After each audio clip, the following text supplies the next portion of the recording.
नमस्कार, मैं हूं साहिर जोशी। आज तक पर आपका स्वागत है। दंगल में आज हम चर्चा करेंगे लोकतंत्र बनाम राष्ट्रतंत्र की, क्योंकि एक बार फिर राहुल गांधी जो साउथ अफ्रीका के दौरे पर है, वहां पर एक इंटरैक्शन के दौरान राहुल गांधी ने एक बार फिर भारत के लोकतंत्र पर सवाल उठाया हुआ है। उन्होंने कहा है कि भारतीय लोकतंत्र पर चारों तरफ से हमले हो रहे हैं। इससे पहले भी कई बार राहुल गांधी जब भी विदेश दौरे पर गए और वहां पर किसी भी इंटरैक्शन में राहुल गांधी को लोकतंत्र पर जब सवाल पूछे गए, तब उन्होंने बार बार इसी बात पर सवाल उठाया हुआ है। भारतीय जनता पार्टी ने इस पर सीधे हमला बोला है और कहा है कि भारत की बदनामी करने की कोशिश राहुल गांधी की तरफ से विदेश की धरती पर हो रही है। दूसरी तरफ आज राष्ट्रीय स्वयंसेवक संघ को 100 साल पूरे हो रहे हैं और विजयादशमी के मौके पर राष्ट्रीय स्वयंसेवक संघ के सरसंघ चालक मोहन भागवत का जो नागपुर में संबोधन हुआ, उस संबोधन में उन्होंने राष्ट्रतंत्र की बात की। एक बार फिर हिंदुओं को एक साथ आकर राष्ट्र बनाने की बात मोहन भागवत करते हुए यहां पर नजर आए। तो आज के दंगल में हम यही चर्चा करेंगे कि आखिरकार राहुल गांधी ने जो बात उठाई है उसको लेकर भारतीय जनता पार्टी को दिक्कत क्या है और क्या इस बारे में एक बार फिर राजनीति शुरू हो जाएगी। दूसरी तरफ राष्ट्रीय स्वयंसेवक संघ के बारे में कांग्रेस ने जो भूमिका रखी है उसको लेकर भी हम चर्चा करेंगे। लेकिन इससे पहले राहुल गांधी ने क्या बोला और उसके साथ साथ मोहन भागवत ने अपने संबोधन में क्या कहा, उसको लेकर जो कहानी है वो देख लेते हैं।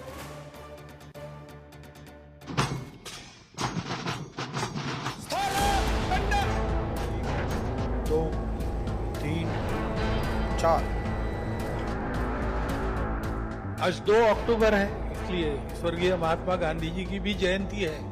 संयोग ऐसा कि अधर्म पर धर्म की जीत की विजयदशमी, राष्ट्रीय स्वयंसेवक संघ का स्थापना दिवस, महात्मा गांधी की 156वीं जयंती और लाल बहादुर शास्त्री की 121वीं जयंती एक ही दिन पड़ती है। 100 साल पहले 1925 में विजयदशमी के दिन जिस राष्ट्रीय स्वयंसेवक संघ की स्थापना होती है, उसके 100 साल पूरे होने पर सादगी के साथ शताब्दी वर्ष का स्थापना उत्सव मनता है।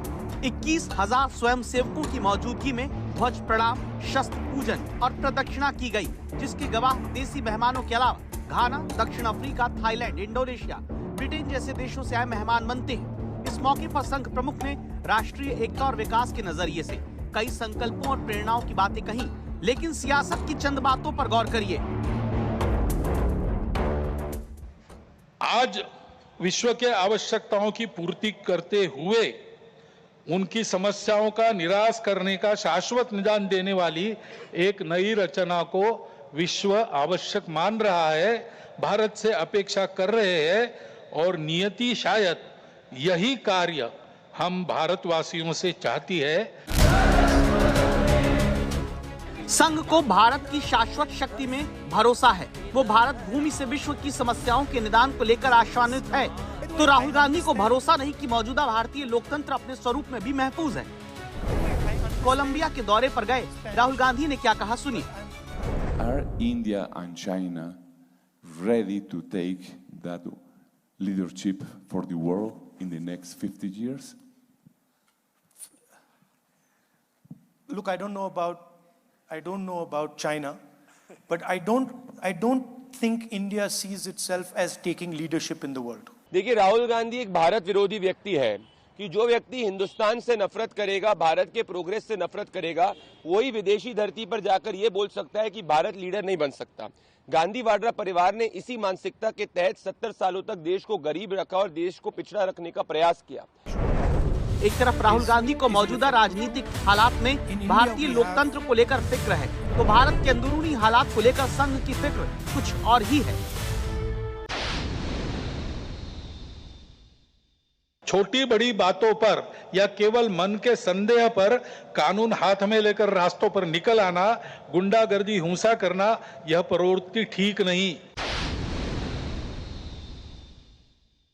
हिंदू समाज का बल संपन्न होना, शील संपन्न होना, संगठित होना इस देश के एकता, एकात्मता, सुरक्षा और विकास की गारंटी है। ऊपरविद के अनेकविध नाम और रूपों को देखकर, दुनिया की विविधता को देखकर मनुष्यों में बंटवारा और अलगाव खड़ा करने वाली हम और वो, अस एंड देम, इस मानसिकता से ये समाज पूर्णतः मुक्त था, मुक्त है और मुक्त रहेगा। आरएसएस 100 साल का बाद भी OBC, schedule caste, schedule tribe का जगह नहीं देती है। अभी तक कोई भी अध्यक्ष और संचालक, अभी तक आरएसएस का चीफ कोई भी ओबीसी, एससी और शेड्यूल ट्राइब नहीं बन पाए। क्यों? उनका मनुवाद का मानसिकता है और आरएसएस कभी भी इस देश में सिर्फ कुछ ही लोगों के लिए काम करती है। जहां उनके प्रमुख इस बात को कहते हैं कि हर धार्मिक स्थल के नीचे आप मस्जिद के नीचे शिवलिंग को नहीं ढूंढो, लेकिन उसके चंद लोग जो है लगातार उस चीज को मुद्दा बना के कर रहे हैं। जिस तरह से उसके अंदर डिसिप्लिन आरएसएस के अंदर है, तो या तो डिसिप्लिन उनके अंदर नहीं है, ये बात जाहिर करती है, या फिर ये है कि उनके कर्मी और कथनी में फर्क है। अगर आरएसएस संस्था है और बीजेपी उसकी एक शाखा है, मैं तो यही कहूंगा, तो काम वो करो जिससे कि देश की तरक्की हो और आने वाली नस्लें याद करें कि उन लोगों ने कि काम हमारी देश के लिए तरक्की के लिए किया था, ना कि देश को बांटने के लिए किया था। विपक्षी दल संघ की कथनी और बीजेपी की करनी के फर्क की चर्चा पिछले काफी दिनों से कर रहे हैं। अब राहुल गांधी ने संघ के स्थापना दिवस पर जो कोलंबिया से बयान दिया, उसे लेकर विपक्ष भारतवर्ष के विश्व गुरु बनने की क्षमता से बड़ा सवाल मौजूदा लोकतंत्र की हिफाजत को लेकर उठा रहा है, जिसे नजरअंदाज करके शायद भारतीयों में एकता, एकात्मता, अखंडता और उन्नति की चर्चा करना विपक्ष को सियासी लिहाज से सूट नहीं कर रहा। आज तक ब्यूरो। तो एक बार फिर राहुल गांधी के विदेश की धरती पर दिए गए बयान से भारत में राजनीति शुरू हो चुकी है। उसको लेकर भारतीय जनता पार्टी सवाल उठा रही है कि बार बार राहुल गांधी भारत के लोकतंत्र पर सवाल क्यों उठाते हैं। दूसरी तरफ नागपुर में वहां सरसंघचालक मोहन भागवत कह रहे थे कि एकता में ही भारत की शक्ति है और राष्ट्र निर्माण को लेकर सभी लोगों को साथ में आना चाहिए। दूसरी बात उन्होंने ये भी कही कि हिंदू राष्ट्र की बात एक बार फिर उन्होंने कही, जो भी भारत में रहता है वो हिंदू है वगैरह वगैरह, वो सारी बातें उन्होंने वहां पर कही है। 100वां साल है दरअसल राष्ट्रीय स्वयंसेवक संघ का। इन सारी मुद्दों को लेकर हम चर्चा करेंगे। हमारे साथ में तमाम मेहमान जुड़ चुके हैं। प्रेम शुक्ला, सबसे पहले लेकिन एक खबर देख लेते हैं उससे पहले कि राहुल गांधी के बयान पर बीजेपी का पलटवार है। बीजेपी कह रही है कि विदेशी दौरों पर राहुल गांधी बुराई करते रहते हैं। उसके साथ साथ उन्होंने यह भी कहा है कि अगर राहुल गांधी इसी तरीके से बयान देना चाहते हैं तो राहुल गांधी दरअसल विदेशी दौरों पर बुराई करते हैं, ये उन्होंने कहा है। आइए सुनते हैं कि राहुल गांधी के बयान पर कोई कसर नहीं छोड़ते। दरअसल यहां पर भारतीय जनता पार्टी की प्रेस कॉन्फ्रेंस हुई है, क्या बोला है भारतीय जनता पार्टी ने, जरा सुनते हैं एक बार। तो लोकतंत्र में तो आपको एक प्रकार से गाली देने का अधिकार दे रखा है हिंदुस्तान में, और आप कह रहे हैं लोकतंत्र नहीं है। यहां पर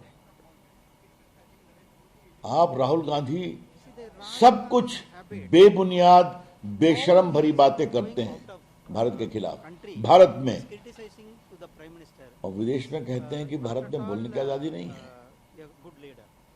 पूरा लोकतंत्र है, देश के लोग आजाद हैं।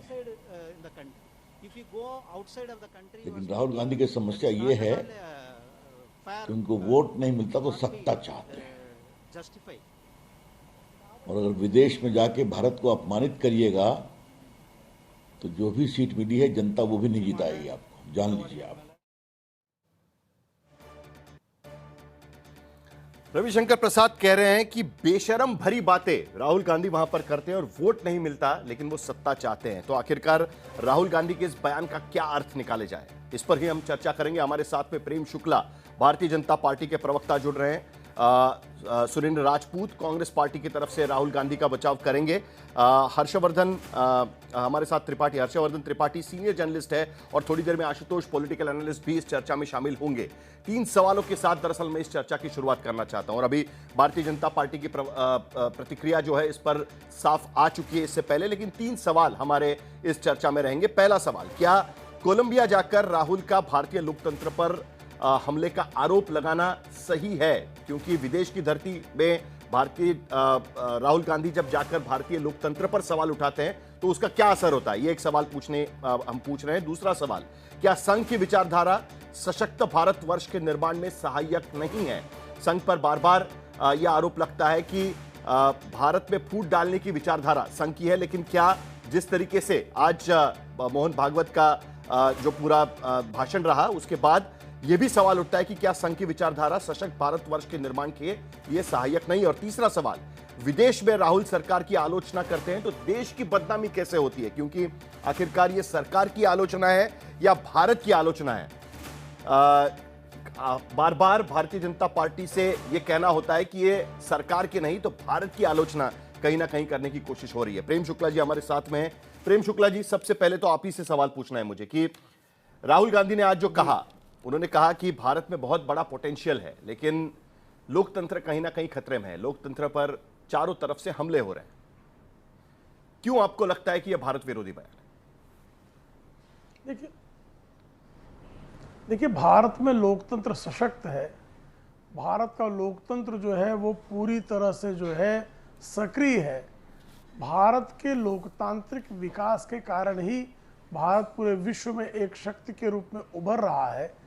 अब इस सत्य को और इस तथ्य को इनकार करना और चीन की स्तुति गाना, चीन तो लोकतंत्र नहीं है। साहिल भाई, आप तो मानते होंगे चीन लोकतांत्रिक देश है क्या? चीन में कोई लोकतांत्रिक ढंग से निर्वाचन की प्रक्रिया है क्या? क्या चीन में सामान्य व्यक्ति को मतदान का राहुल गांधी ने चीन की स्तुति की है, लेकिन वो चीन उनको की है क्योंकि चीन से शुक्ला जी, आपके पास जानकारी है तो बताइए। की है ना? हाँ, की है। उन्होंने कहा है, उनसे पूछा गया क्या भारत विश्व का नेतृत्व कर सकता, तो उन्होंने कहा नहीं कर सकता, चीन कर सकता है। तो अगर चीन विश्व का नेतृत्व कर सकता है, जो अलोकतांत्रिक देश है, तो ये चीन के प्रति जो है श्रीमान राहुल गांधी में इतना अधिक जो है प्रेम क्यों उमड़ पड़ता है बार बार? क्योंकि चंदा खाते हैं।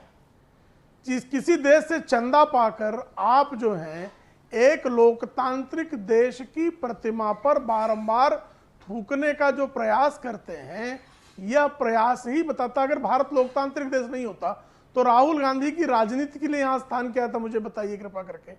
भारत में क्या विविध दलों को अपने नीतियों के अनुसार, अपने सिद्धांतों के अनुसार राजनीति करने का अवसर प्राप्त है कि नहीं प्राप्त है? प्रेम शुक्ला जी ने कहा है कि चीन की तारीफ उन्होंने की है राहुल गांधी ने, कोई भी गलतफहमी नहीं रहे, इसीलिए एक बार मैं जरा कृपा करके एक बार जरा राहुल गांधी ने जो कहा है वहां पर कोलंबिया के भीतर जो इंजीनियरिंग कॉलेज में राहुल गांधी से बातचीत हो रही थी, वो क्या बयान दिया है वो जरा एक बार सुन लेते हैं और उसके बाद में उसका ट्रांसलेशन भी सुनाऊंगा। जरा एक बार वो बयान सुन लेते हैं।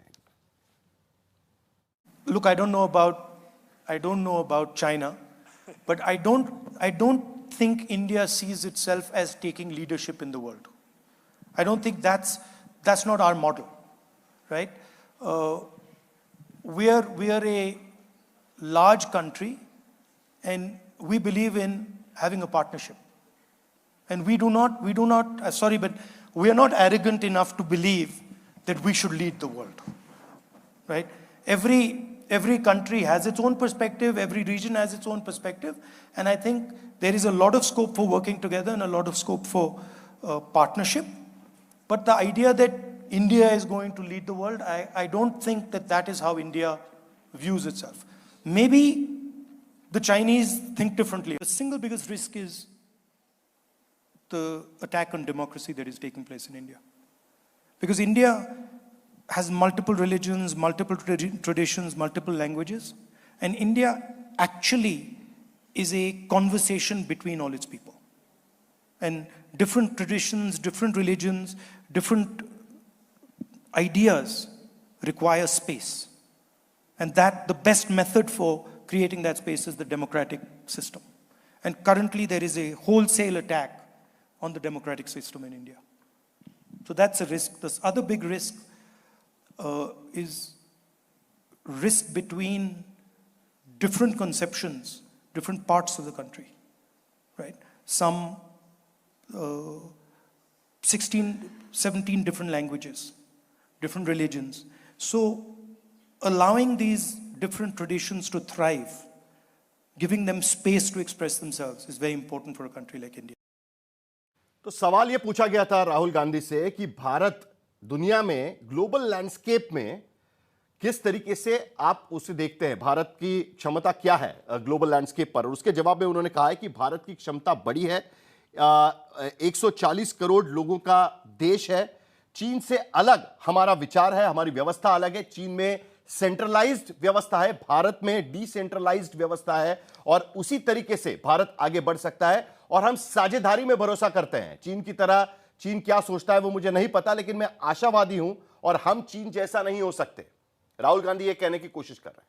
प्रेम शुक्ला जी, एक बार फिर मुझे आपसे सवाल पूछना है, क्यों आपको लगता है कि राहुल गांधी का यह बयान भारत विरोधी बयान? जो उनके नहीं, देखिए हमारे पास जो टेक्स्ट अवेलेबल है, पूरा भाषण तो मैंने उनका सुना नहीं है, उस टेक्स्ट अवेलेबल उनसे पूछा कि भारत क्या वैश्विक नेतृत्व कर सकता है, उनका है भारत वैश्विक नेतृत्व की भूमिका नहीं निभा सकता। बल्कि चीन के बारे में इशारा करते हुए राहुल गांधी ने कहा कि चीन वैश्विक नेतृत्व की भूमिका निभाने योग्य है। ये जो समाचारों में, एजेंसी के समाचारों में आपने सुना अभी क्या बयान दिया का जो टेक्स्ट है, वो टेक्स्ट नहीं, मैंने पूरा बयान, चूंकि आपने नहीं सुनाया, वो राहुल गांधी के पहले शब्द से अंतिम शब्द तक आपने नहीं सुनाया है। नहीं, चीन के बारे में जो बोला वही बयान सुनाया आपने, और मेरे पास एग्जैक्टली वही बयान सुनाया आपको। मैं उनके जो एजेंसी का समाचार अवेलेबल है, मैंने वो पढ़कर सुनाया आपको। जो एजेंसियों ने उनके इस जो है इंटरव्यू का जो समाचार प्रसारित किया है, उस समाचार के अंश को मैंने आपके समक्ष रखा। उसमें वो इशारतन कहते हैं कि चीन वैश्विक नेतृत्व करने की योग्यता रखता है, लेकिन भारत वैश्विक नेतृत्व नहीं कर सकता। यह बारंबार राहुल गांधी का कहना, यह जो है राहुल गांधी का भारत के विरुद्ध उनके मन में जो भयंकर घृणा का भाव है, उसको बारंबार अभिव्यक्त करता है, प्रकट करता है। विदेशी नस्ल का उन पर जो प्रभाव है वो स्पष्टता से परिलक्षित होता है। सुनील राजपूत, आपने भी बयान सुना है, जो टेक्स्ट उनके पास है और जो बयान यहां पर दिख रहा है उसमें फर्क साफ नजर आता है। और जो बयान मैंने पढ़कर बताया, क्योंकि मैंने उनका बयान सुना, उसका हिंदी ट्रांसलेशन भी मैंने सामने रखने की कोशिश की है। उसके साथ राहुल गांधी ने यह भी कहा है कि भारत में इकोनॉमिक ग्रोथ हो रही है, लेकिन उसके बावजूद हम नौकरियां तैयार नहीं कर पा रहे हैं, क्योंकि हम सिर्फ सर्विस सेक्टर पर जिंदा है। मैन्युफैक्चरिंग सेक्टर भारत में बढ़ना चाहिए, यह भी उनका एक बयान इसमें, इस पूरे वार्तालाप में यहां पर था। सुनील राजपूत, आपका जवाब। साहिल भाई, देखिए, भारतीय जनता पार्टी के बड़े बड़े नेता और भारतीय जनता पार्टी के प्रवक्ता, मंत्री, संतरी, जितने भी लोग हैं, राहुल गांधी जी से पूरी तरीके से फोबियाग्रस्त हो रहे हैं। जो श्री राहुल गांधी जी ने कहा ही नहीं, वो उनके मुंह में डालने की कोशिश कर रहे हैं। और अगर एजेंसियों ने ऐसा कुछ कहा है, तो भारत की सरकार को चाहिए कि नेता प्रतिपक्ष को मिसकोट करने के लिए एजेंसियों को के खिलाफ मुकदमा चलाएं, जिन एजेंसियों ने यह बयान दिया, झूठा बयान चलाया है। क्योंकि वो तो आपने वर्बटिम भी और राहुल गांधी का बोला हुआ भी बहुत स्पष्ट कर दिया। और जो लोग भी उस एजेंसियों के ऊपर भरोसा कर रहे हैं, उन लोगों को भी क्षमा मांगनी चाहिए। और भारतीय जनता पार्टी को कम से कम अगर शर्म है तो एक प्रेस कॉन्फ्रेंस करनी चाहिए कि भाई हमें अंग्रेजी नहीं आती है, हमसे भूल हो गई। राहुल गांधी ने ऐसा कुछ नहीं कहा। राहुल गांधी जी ने चीन के परिप्रेक्ष्य में तो कहा कि मैं ऐसा कुछ नहीं जानता, वो लोग डिफरेंटली सोचते हैं। बल्कि उन्होंने तो उनकी बुराई की कि उनका तो सेंट्रलाइज सिस्टम है और हमारा डिसेंट्रलाइज सिस्टम है, हमारी लोकतांत्रिक व्यवस्था।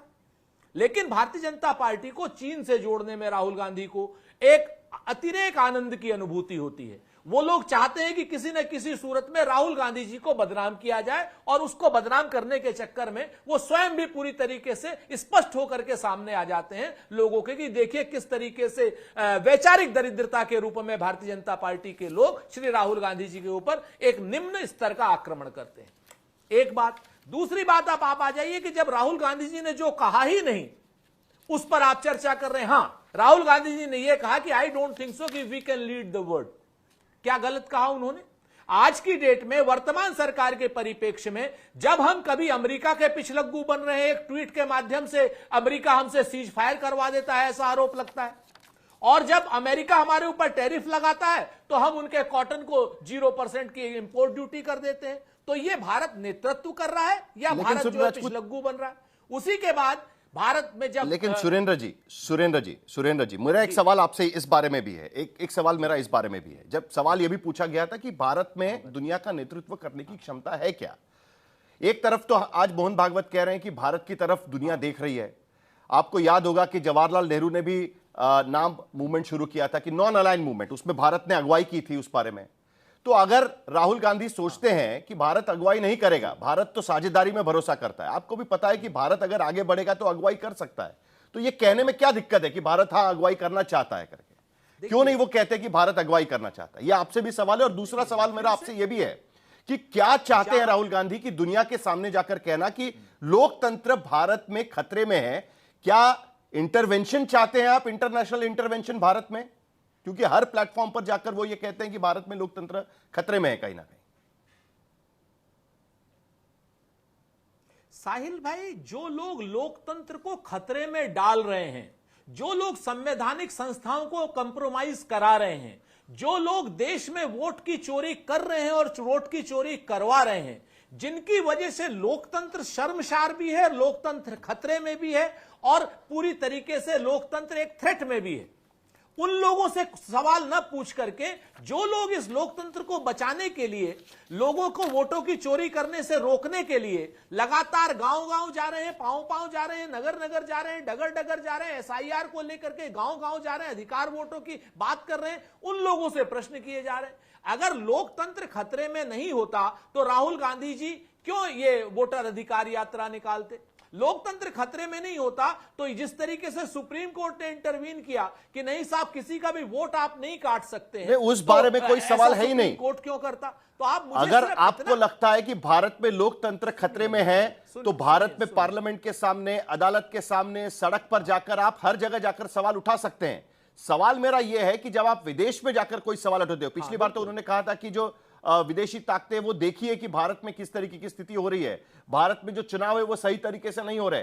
तो कहीं ना कहीं क्या इंटरनेशनल इंटरवेंशन चाहते हैं आप, अंतरराष्ट्रीय इंटरवेंशन चाहते हैं भारत के भीतर? क्या इसीलिए ये बयान किए जा रहे हैं? सवाल मेरा यह है। एक विपक्ष होने के नाते आपको अधिकार है आपकी बात रखने का। हमारे देश में जो हो रहा है हमें उसको रखने का अधिकार है। राहुल गांधी जी किसी प्रश्न के जवाब में आपको जवाब दे रहे हैं। नंबर एक, वहां पर बच्चों ने सवाल किया तो उन्होंने ईमानदार जवाब दिया। इसका मतलब इंटरवेंशन कहां आता है? सच बात तो यह है कि हम तो इंटरवेंशन के हमेशा खिलाफ हैं। चाहे हमारे कंट्री के अंदर हम अपनी समस्याएं स्वयं सुलझाएंगे, लेकिन हमारे जब बच्चे, चाहे वो विदेश में बैठे हो चाहे देश में बैठे हो, जब वो सवाल करेंगे तो उनको ईमानदार जवाब राहुल गांधी देंगे। इसको आप विदेशी हस्तक्षेप क्यों समझते हैं? विदेश में कहा हुआ वक्तव्य, ऐसा कौन सा राहुल गांधी ने नया वक्तव्य दिया जो ऑलरेडी हिंदुस्तान में नहीं दिया हुआ? जी, तो ये जो सबसे बड़ी बात है आज भारत में, जो लोकतंत्र खतरे में है, अगर राहुल गांधी उसमें चेता रहे हैं तो उसमें से विदेशी हस्तक्षेप कहां हो गया? ठीक है साहिल जी दो मुद्दे हैं। पहले तो श्रीमान राहुल गांधी विदेश की धरती पर, ब्रिटेन की धरती पर कुछ वर्ष पहले बाकायदा भारत के लोकतंत्र में अमेरिका और ब्रिटेन से हस्तक्षेप की मांग करने का दुष्कर्म कर चुके हैं। स्पष्टता से इसको आप भी जानते हैं।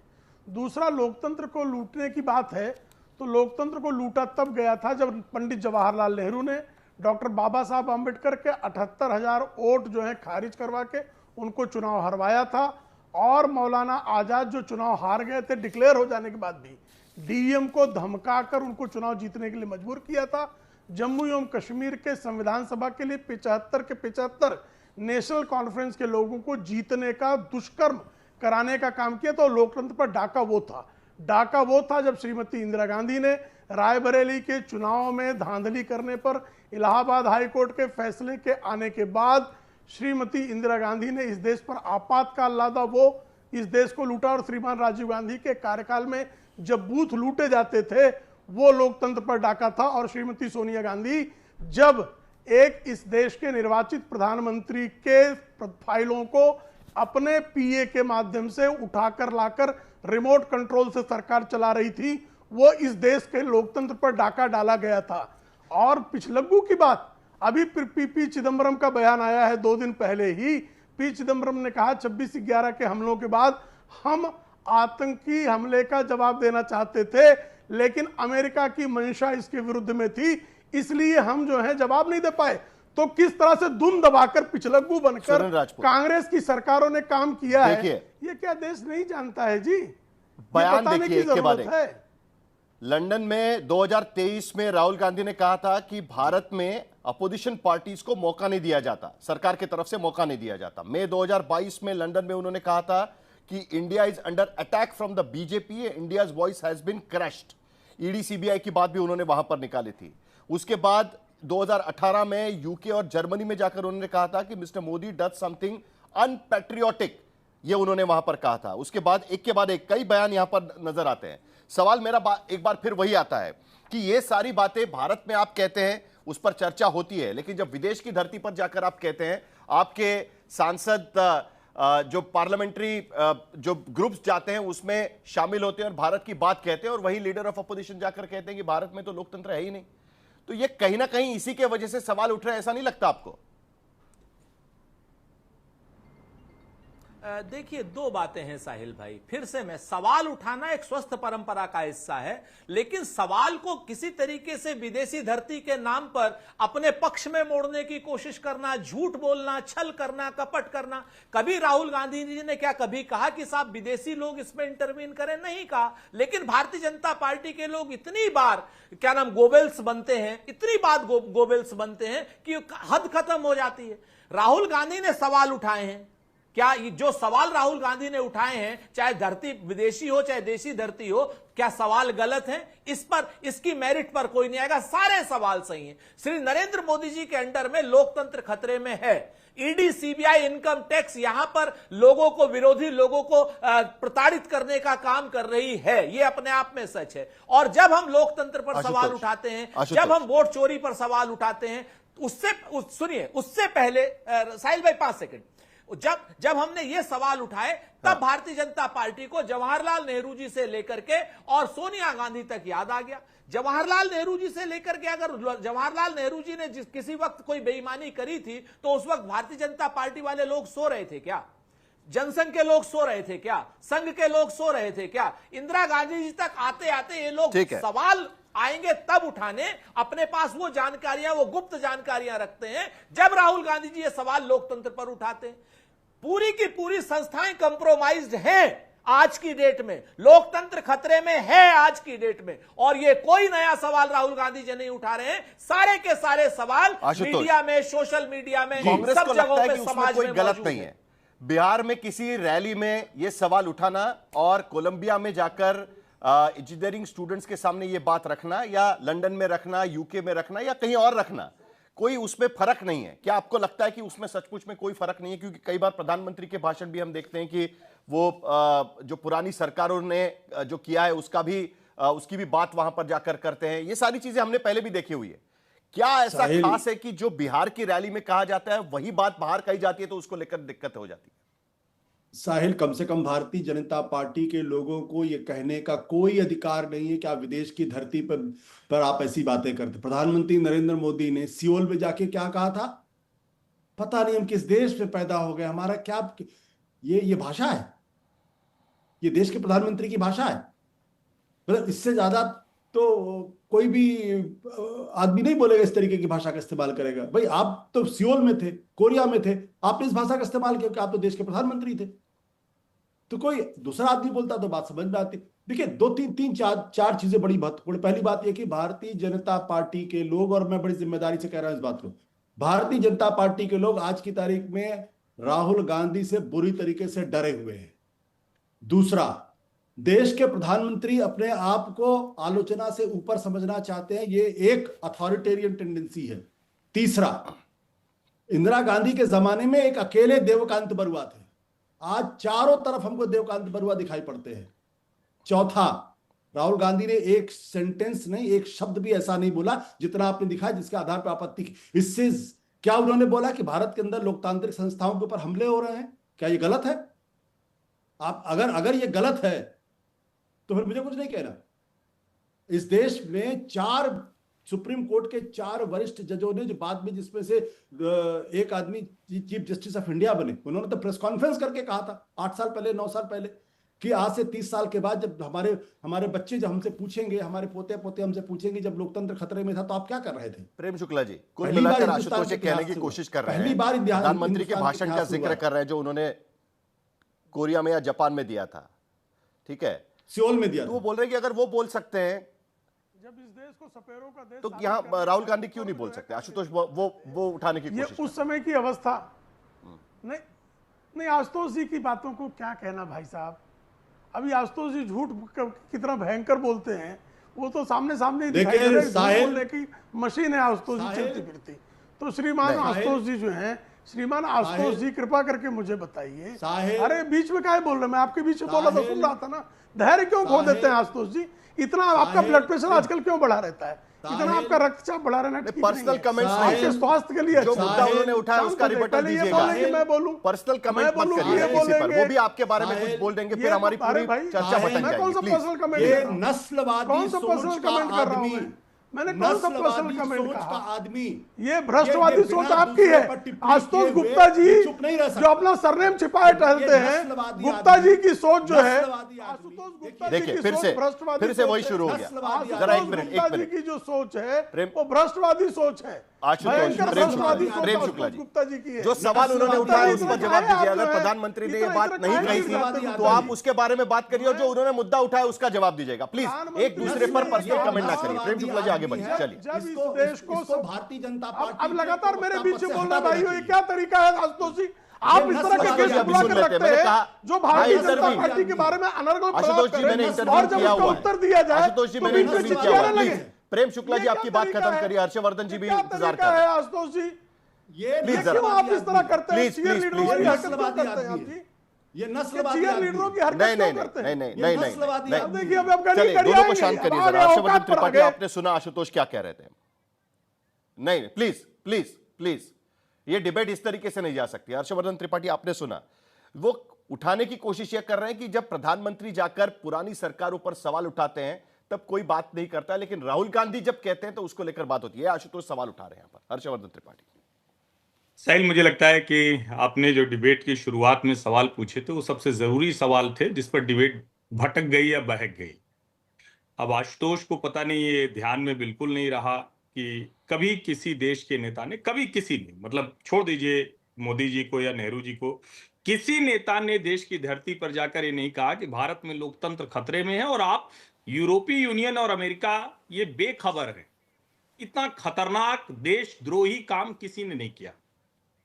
चाइना मॉडल की प्रशंसा पहले भी राहुल गांधी कर चुके हैं। आज के इस बयान में उन्होंने क्या कहा? उनसे पूछा गया चीन और इंडिया क्या ये भारत दुनिया का नेतृत्व कर सकते हैं? इसका जवाब क्या होना चाहिए? कोई भी देशभक्त व्यक्ति होगा, कोई भी भारत के ऊपर गर्व करने वाला व्यक्ति होगा, एक लाइन में कहेगा बिल्कुल भारत इसका नेतृत्व कर सकता है। चीन का मुझे पता नहीं क्योंकि वो तानाशाह देश है, लेकिन ना, ये उन्होंने नहीं कहा और उसको घुमाने की कोशिश की। आज जो डॉक्टर मोहन भागवत जी ने कहा, क्या कहा है? उन्होंने कहा कि हमारे देश की विविधता हमारी ताकत है, लेकिन कुछ लोग इसको विविधता को एक दूसरे से लड़ाने में, झगड़ने में काम करते हैं। और मैं कहता हूं ये डिबेट, इसको सेटल होना चाहिए। ये बेईमानी जो है बंद होनी चाहिए। कैसे आप किसी को पहचानेंगे साहिब? कोई पेड़ अगर लगा हुआ है तो आप नहीं जान सकते ना कि उसका बीज कड़वा निकलेगा, मीठा निकलेगा। कब पता चलेगा? जब वो फल देने लगेगा। जब कांग्रेस फल देने लगी, यानी सत्ता में रही, तो तानाशाही किया, आपातकाल लगाया, 356 का जितनी जगह इस्तेमाल किया वो अपने आप में रिकॉर्ड है। किसको किसको जेल में डाला वो अपने आप में रिकॉर्ड है। लालू जी की बेटी का नाम मीसा हो गया इस चक्कर में। और जब भाजपा सत्ता में आई तो क्या किया? भाजपा सत्ता में आई तो 370 हटाया, 3 तलाक हटाया और 356 का न्यूनतम इस्तेमाल किया। राष्ट्रीय स्वयंसेवक संघ जब सत्ता में है तो वो कह रहा है कि हम सबको साथ लेकर चलना चाहते हैं, क्योंकि आप सीधे कह रहे हैं ना कि भाजपा का सत्ता में होने का मतलब संघ का सत्ता में होना। संघ सीधे सत्ता में नहीं है, आज लेकिन तो फिर भी महात्मा अगर गांधी आप का ये भी नाम मानते लिया हैं, है तो संघ प्रमुख साहिल, ने। क्या कह रहे हैं आशुतोष? नहीं, मैं कहा आज महात्मा गांधी का भी नाम लिया है संघ नहीं, प्रमुख। इसीलिए कह रहा हूं, इसका जवाब देना। संघ को आप कह रहे हैं कि उनका प्रचारक सत्ता में आ गया। एक मिनट आशुतोष, खत्म करने दीजिए उनको बात, आपके पास से आ रहा हूं। आशुतोष। हाँ, देखिए साहिल, हर्षवर्धन जी मेरे मित्र हैं। देखिए कितनी शालीनता से उन्होंने अपनी बात कही।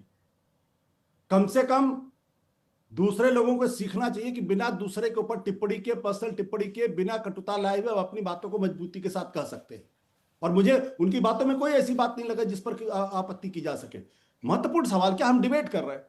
पर्सनल टिप्पणी आप क्यों करते हैं? अगर आप करेंगे तो बोलने नहीं दूंगा, ये मैं जानता हूं अच्छी तरह, और डरता मैं किसी से नहीं। दूसरी बात, ठीक है, मैं आपको ये बताना चाहता हूं कि संघ की अपनी एक विचारधारा है। उस विचारधारा के अंदर उनकी बंच ऑफ थॉट पे साफ लिखा हुआ है, भारत के 3 दुश्मन, मुसलमान, क्रिश्चियंस और कम्युनिस्ट। अगर आपको भारत की विविधता में यकीन था गोलवलकर जी, तो आपने ये बात अपनी किताब में क्यों लिखी? और आपने कहा कि जहां जहां मुसलमान रहते हैं वहां वहां मिनी पाकिस्तान बना लेते हैं। भारतीय जनता पार्टी का हर प्रवक्ता हर डिबेट में आके मुसलमानों के ऊपर जिस तरीके से हमले करता है, क्या यह मोहन भागवत जी को नहीं देखना चाहिए कि उनकी जो बात वो कहते हैं वो जमीन पर जो है उतरती नहीं है? उनके लोग जिस तरीके से मुस्लिम समुदाय पर अटैक करते हैं, जिस तरीके से क्रिश्चियंस पर अटैक करते हैं, जिस तरीके से कम्युनिस्टों पर अटैक करते हैं और जिस तरीके से मेरे जैसे आलोचक पर व्यक्तिगत टिप्पणियां करते हैं, क्या ये भागवत जी को नहीं दिखाई पड़ता है? अगर आप विविधता में यकीन करते हैं तो आप हर्षवर्धन जैसी भाषा का इस्तेमाल करते हैं, तीखे भी हो सकते हैं, लेकिन हम हर्षवर्धन जी एक दूसरे से बात कर सकते हैं, एक दूसरे की विचारधारा से बिल्कुल अलग होते हुए भी। लेकिन आशुतोष सवाल यह भी वो उठा रहे हैं कि किसी भी राजनीतिक पार्टी ने के नेता ने भारत के बाहर जाकर इस तरीके का बयान नहीं दिया था, यह हर्षवर्धन त्रिपाठी कहने की कोशिश कर रहे हैं और वो सवाल इस बात को लेकर उठा रहे हैं। देखिए, हर्षवर्धन जी जो बात कह रहे हैं, मेरा उसमें सिर्फ इतना ही कहना है कि देश के प्रधानमंत्री ने तो सियोल में जाके कहा था, क्या उससे घटिया भाषा का इस्तेमाल राहुल गांधी ने किया है? तो आप पर उपदेश कुशल बहुतेरे, आप दूसरों को उपदेश देने का अधिकार नहीं अगर आप खुद जाके इस तरीके की भाषा का इस्तेमाल कर रहे हैं कि 2014 के पहले हिंदुस्तान में पैदा होने वाले लोग कहते हैं हम किस देश में पैदा हो गए। अरे ये भैया ये महान देश है, महात्मा गांधी का देश, सरदार पटेल का देश है, जवाहरलाल नेहरू का देश है। देखिए साहिल, मैंने फिर कहा और आशुतोष जी ने उसका जवाब नहीं दिया। मैं उम्मीद कर रहा था कम से कम इसमें ईमानदारी से वो जवाब देते। किसी नेता ने भारत के लोकतंत्र में हस्तक्षेप करने का आह्वान नहीं किया भाई। और प्रधानमंत्री ने जो उस वक्त आप कह रहे हैं कि नरेंद्र मोदी ने कहा, उन्होंने कहा कि उस वक्त ऐसी नीतियां थी, उसका भी भाषण आधा काट के चला रहे हैं। लेकिन राहुल गांधी तो बाकायदा बताते हैं कि हमारी डेमोक्रेसी खतरे में है और अमेरिका और यूरोपीय यूनियन देश को बेखबर है। अब मूल बात पे आते हैं।